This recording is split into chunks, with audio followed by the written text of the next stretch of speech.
Hey everybody, welcome to Garrett's Games. We are a podcast and video series here on YouTube, and we are talking about games, telling you about them, and we have a great game for you this time. But before we do, how you doing, honey bunch? I'm doing great. How are you doing? I'm doing great. I'm Doug.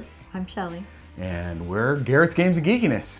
So we've got a game called Umbrella. It is by Flavien Dauphin and Benoit Turpin from Pandasaurus Games. It's for 1 to 4 players, plays in about 30 minutes, and has an 8+ rating. But this is a good think and a really nice design, which we can't wait to share from you. So let's check out Umbrella.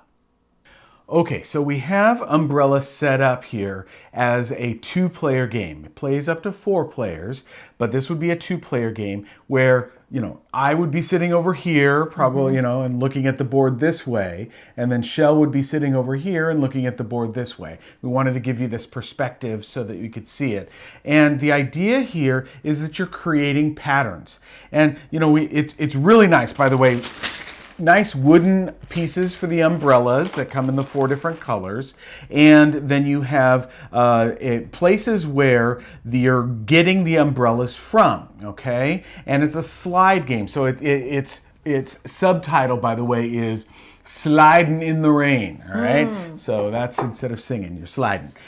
You have these tiles that are the figure tiles that you are going to try to create. You'll notice on the board that there are these little asterisks, and here's the tile, so you can see there's little asterisks up in one corner, and that is the direction that the tile has to go, and these tiles are two-sided, okay? So the white side and the black side. And so if I'm going to be placing this tile, and on the white side, that asterisk has to go in the same spot where that asterisk is, and you're putting 2 tiles in 2 different stacks, okay, to start the game. On a turn, what you are going to do is you are going to take an umbrella that is not in your 4x4 grid, and you are going to slide from the direction that you're taking it, pushing the one that's at the end out and putting it on the spot. So this area is going to be, we would be sliding from our top and pushing something down into our personal little space here. So if Shelley did it, she'd push something down, it would be over here. These are for, if it's me, this would be on my left side. This would be on Shelley's right side, okay? So if I took from here, I'd be sliding this direction. Exactly. And here, it's on my right side and Shelley's left side, all right? So even though there's one of each color at all of the spots where you're going to be taking from, ultimately, those are going to change. And we even had a time where there was like nothing in one spot, so we couldn't push from that particular side. So that's an interesting aspect, all right? And what you're trying to do is to create the pattern that is on the tile in all of one color. So this could be in yellow or red or blue or green, all right? So if I'm trying to create this particular tile, I'm trying to get 2 of one color here, and 2 of that same color over here, and it doesn't matter what's in the rest of my grid. So maybe I'm looking at this and I'm saying, and what, there you go back and forth in turns, so you're doing it in turn order, but say these tiles were here, so say it was my turn, I take this green, I push this down, this blue goes into my personal supply here, and then on a subsequent turn, I can take from my personal supply, push this green up so that this blue goes into the center, and now I've created 2 green here, 2 green here. I've completed this tile. Now, I should say there are 4 different ways that you can score in the game. You have this nice little scoring track, and you have little scoring tokens. So I've done this. Let's say we're using side 1 of the scoring here, and everybody would have the same thing. Same one, right? So this is, I scored in green, so I would have to place one of these scoring tokens on one of these green spots along here, and that would mean that I only have 2 more things that I could do in green. On this scoring, at the end of the game, I'm going to get, regardless of the scoring one I use, I'm going to get 2 points per scoring tile that I've got, as well as if I group things and cover all of the spaces in one of these groups, I'm going to get the additional score that is for bonus at the top. On the other side, so there are 2 levels that kind of look like this, and then there's a 3rd and 4th level that look like this, and notice, this corresponds to the asterisk being down here. So I'd have to complete whatever is in here, regardless of color, to place a scoring tile on that spot. And now I want to get things grouped together however I can, and I get extra points if I have a pair, a triplet, or 4 in a row with no breaks in between for the scoring. So that's the way scoring works at the end, coupled with the fact that I'm going to lose points if I have, for each one that I've got down here, 1 point for each one that I've got in my personal area. So I'm trying to clear that out. Or I gain 2 points if there's nothing down there. The game ends when all of the scoring tiles are gone, or somebody has none of these figure tiles, as somebody's put them all over, they don't have any of those.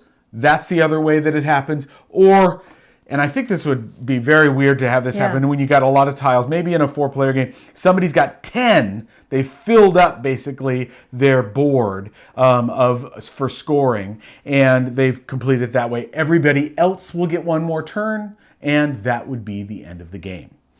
Now, basically, when I would accomplish something, I would say, how do I want to say I accomplished this one?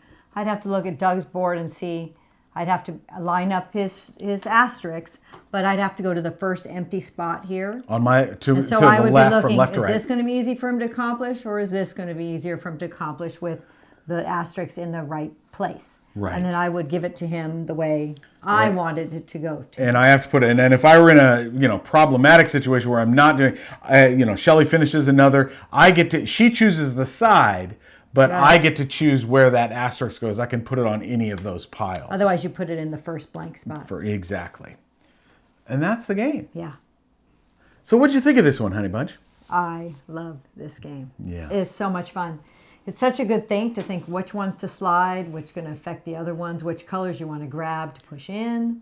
Sometimes you don't have a good choice, but you have to put it in anyway. Yeah.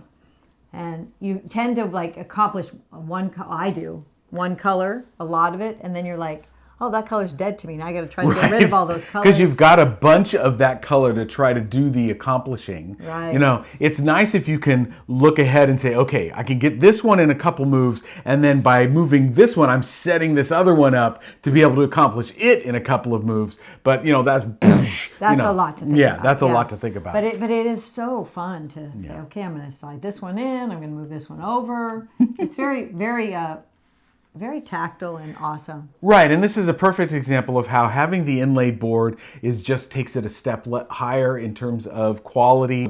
Really solid game. I mean, it's really not, I don't want to say simple. It's not an extremely complex game. Yeah. And that's why the 8+ rating. Is appropriate. But there's some really good thinking here. And we've had a couple of...